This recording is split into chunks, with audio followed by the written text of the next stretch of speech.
Bismillahirrahmanirrahim. Assalamualaikum warahmatullahi wabarakatuh. Alhamdulillahirabbil alamin. Alhamdulillahilladzi anzalal Qur'an fi syahri Ramadan hudal linnas wa bayyinatin minal huda wal furqan. Allahumma shalli ala nabiyyina Muhammadin khairil anam wa ala alihi wa ashabihi nabiil ulumi wal hikam, amma ba'd. Bapak Ibu, adik-adik jamaah salat tarawih yang sama-sama dirahmati oleh Allah Subhanahu wa taala. Alhamdulillah, kita bersyukur kepada Allah karena berkat izin dan irodahnya kita masih diberikan nikmat sehat, nikmat panjang umur oleh Allah Subhanahu wa taala, sehingga kita bisa menikmati indahnya Ramadan tahun ini. Dan alhamdulillah kita sekarang sudah masuk di 10 hari terakhir. Semoga ibadah-ibadah kita, ibadah puasa kita khususnya, mudah-mudahan akan membawa efek positif, membawa pengaruh dalam ketakwaan kita, dalam perbaikan diri, dalam kesolehan sosial, dan dalam kesolehan pribadi kita. Amin ya Allah ya Rabbal alamin. Salawat beserta salam sama-sama kita sampaikan kepada panutan abadi kita Rasulullah Muhammad sallallahu alaihi wasallam. Semoga kita termasuk umat yang mencintai Nabi, dan mudah-mudahan Nabi mencintai kita. Amin ya Allah ya Rabbal alamin. Bapak Ibu jamaah sekalian dirahmati Allah, dalam waktu yang sangat singkat ini saya akan mengangkat satu tema, yaitu merawat persaudaraan di tengah perbedaan. Jamaah sekalian, kalau kita buka di dalam Al-Quran, banyak ayat-ayat yang menjelaskan pentingnya kita merawat persaudaraan.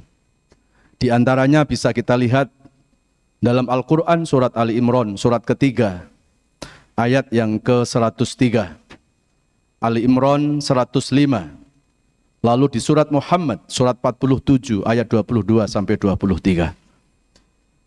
Surat Ali Imran ayat 103, Allah berfirman, A'udzubillahi minasyaitonirrajim, wa'tasimu bihablillahi jami'an wa la tafarraqu.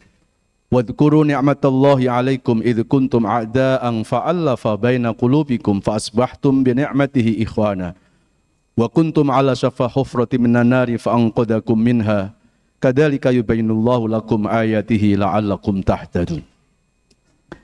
Kalau kita mau mendalami pesan dalam surat Ali Imran ayat 103 tadi, paling tidak ada dua pesan Allah.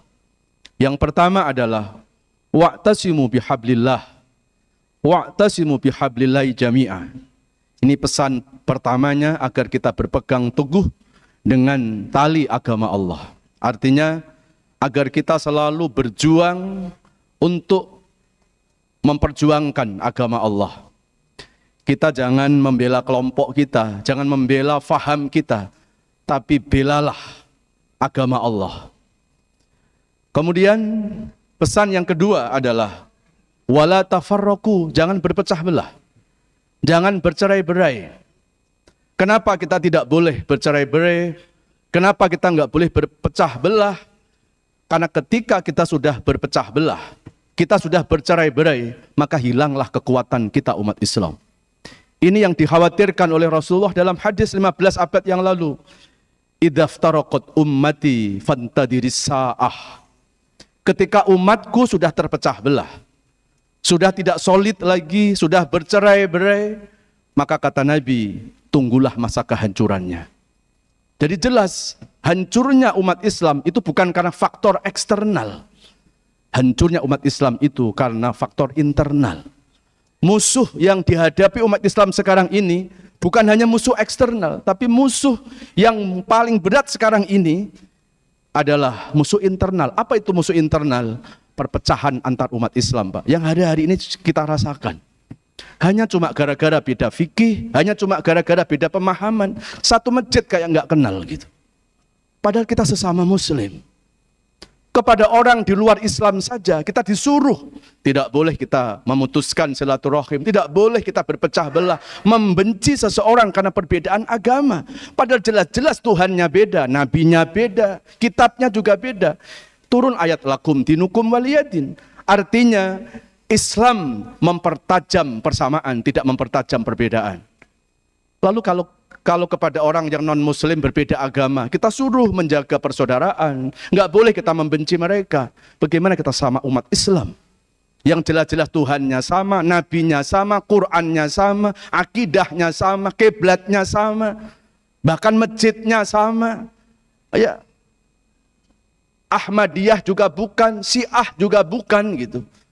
Kenapa sesama muslim hanya cuma gara-gara beda itu kemudian kita saling bercerai-berai? Harusnya kita lebih menguatkan persaudaraan kita. Ya. Karena menjaga persaudaraan itu adalah pesan Al-Qur'an.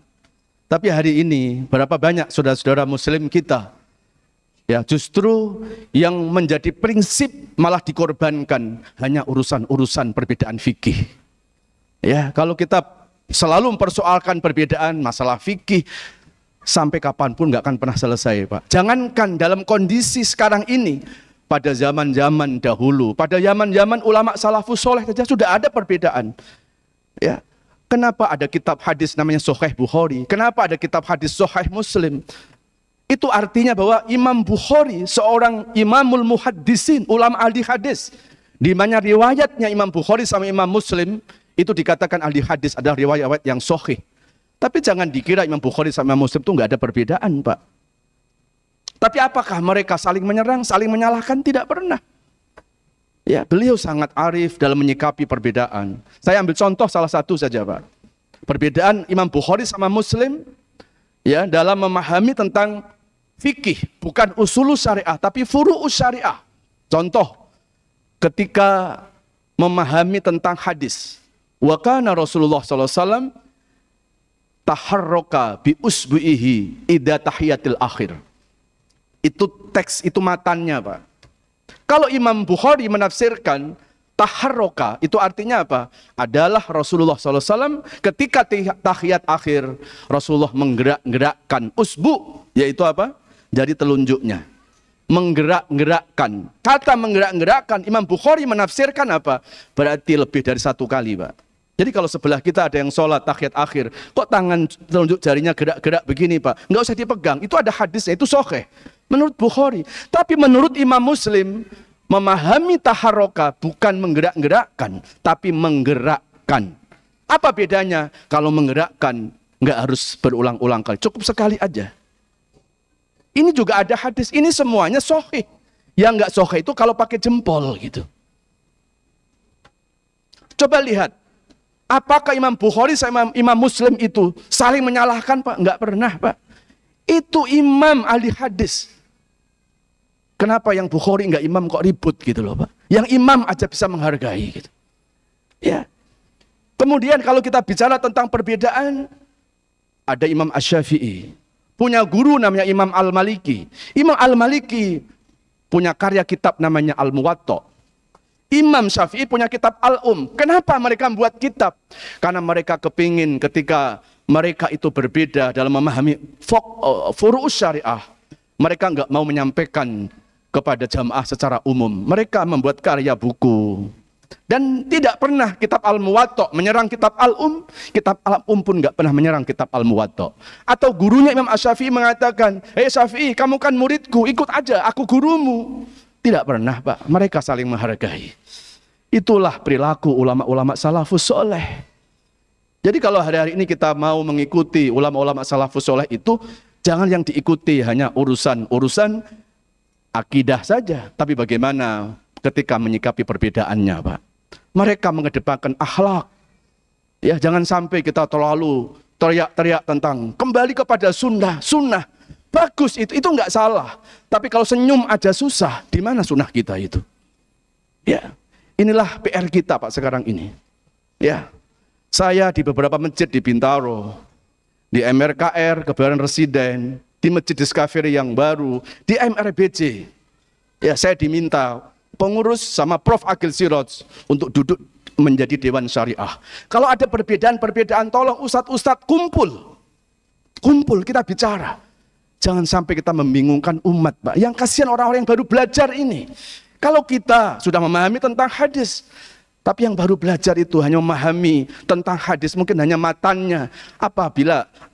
Apakah mereka paham tentang sanadnya? Apakah mereka tahu bagaimana cara melihat hadis itu sahih ataupun tidak? Mereka nggak tahu, Pak. Kasihan mereka itu. Ya, jadi PR kita yang harus kita selesaikan sekarang adalah bagaimana kita mempersatukan umat Islam ini. Kita pertajam persamaan saja, nggak usah kita pertajam perbedaan, Pak. Kalau kita pertajam perbedaan, sampai kiamat kurang sehari nggak akan kelar itu, Pak. Jangankan di kelas ulama-ulama sekarang ini, yang ulama-ulama salafus soleh, 3 generasi setelah Rasulullah SAW saja, nggak bisa, Pak. Supaya sama itu nggak bisa gitu. Kalau berbeda itu hanya urusan fikih, nggak masalah. Saya tidak berjenggot, di jamaah sini ada yang berjenggot, itu fikih. Tapi pokok syariatnya adalah bagaimana mereka adalah sama-sama umat Rasulullah SAW. Mereka juga senang datang ke masjid. Mereka juga sama-sama umat Islam.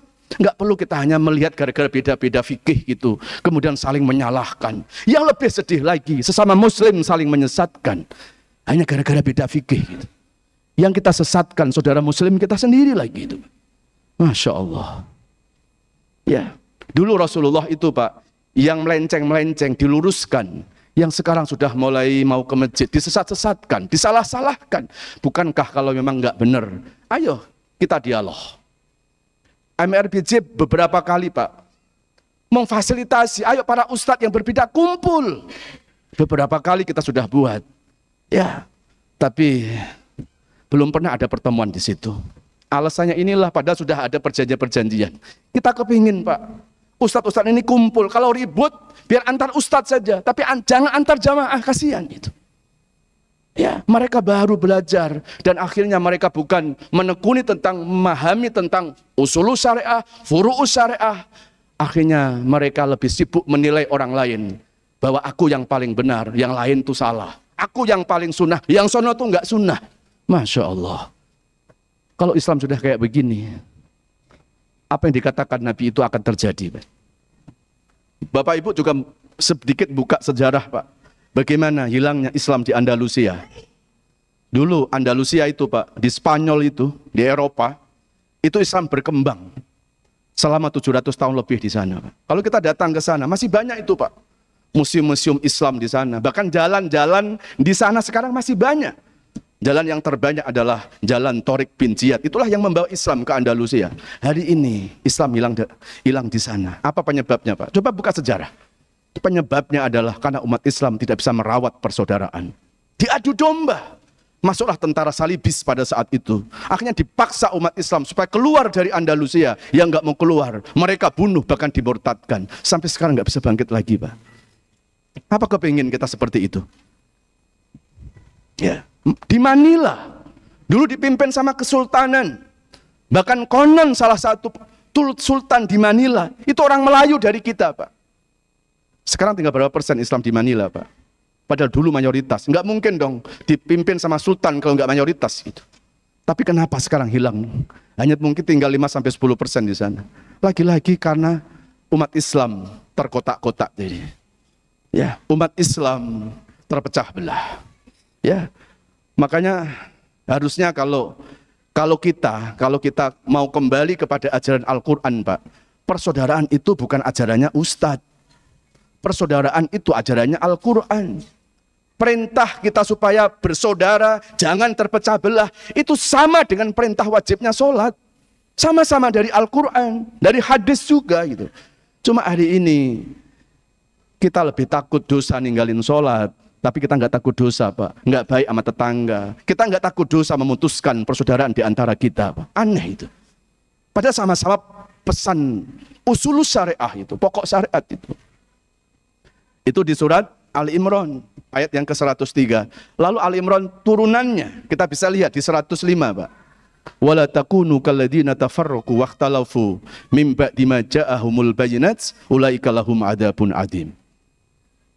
Janganlah kalian itu bercerai-berai, bermusuh-musuhan, setelah datangnya al-bayinat, Al-Quran maksudnya, maka mereka orang yang bercerai-berai itulah orang-orang yang mendapat azab yang sangat berat, Pak. Apa nggak takut kita, Pak? Jangan kita merasa takut dosa hanya ninggalin puasa saja. Harusnya takut dosa loh, Pak, kalau kita nggak baik hubungan dengan saudara-saudara sesama muslim kita gitu. La tajidu raihal jannah, tidak bakal mencium bau harumnya surga. Siapa yang tidak bisa mencium bau harumnya surga, Pak? Akul walidain wa qati'ur rahim, anak yang durhaka sama orang tua dan yang memutuskan tali persaudaraan. Jadi jangan dikira masuk surga cuma sholat tok gitu. Jangan dikira masuk surga cuma ikut kajian saja. Tetapi memutuskan silaturahim pun menghalangi kita. Jangankan masuk surga. Kata Nabi apa tadi? La tajidu raihal jannah. Enggak bakal kita mencium bau harumnya surga. Bau harumnya saja enggak, apalagi masuk surga kita. Dan termasuk tadi anak yang durhaka sama orang tua. Jadi kalau hari ini anak-anak kepengen masuk surga, surganya anak enggak cukup hanya sholat saja, puasa saja. Tapi surganya anak adalah ketika membahagiakan orang tuanya juga. Hari ini banyak anak-anak cari surga di tempat yang jauh-jauh, Pak. Padahal kalau hari ini anak-anak masih punya orang tua itulah surganya. Bahagiakan mereka. Pasti hidup kita akan dibahagiakan oleh Allah Subhanahu wa ta'ala. Yang terakhir, surat Muhammad, surat 47, ayat 22-23. Fahal asaitum intawalitu antufsidu fil ar wa tuqatti'u arhamakum. Ulaika alladhina la'anahumullahu fa'asomahum wa'ama absarahum. Surat Muhammad, surat 47, ayat 22-23 itu. Apakah kalau manusia itu punya kekuasaan, akan digunakan kekuasaannya itu untuk melakukan tindakan-tindakan otoriter dan memutuskan persaudaraan. Mereka itulah orang-orang yang dikutuk oleh Allah, Pak. Ngeri nggak kita itu? Dikutuk sama Allah, itu artinya apa? Dilaknat. Tafsir laknat dalam Al-Quran, al-laknatu hiya ba'idatun an rahmatillah. Orang yang dilaknat oleh Allah, itu artinya orang yang dijauhkan dari kasih sayang Allah. Artinya apa? Yang memutuskan silaturahim, itu akan mendapatkan kemurkaan Allah Subhanahu wa ta'ala. Mudah-mudahan puasa yang kita lakukan ini tidak hanya sebatas menggugurkan kewajiban. Semoga puasa ini akan membawa pengaruh dalam kesolehan pribadi dan kesolehan sosial kita. Amin. Ya Allah, ya Rabbal Alamin. Wal'afu minkum. Mohon maaf lahir batin. Wassalamualaikum warahmatullahi wabarakatuh.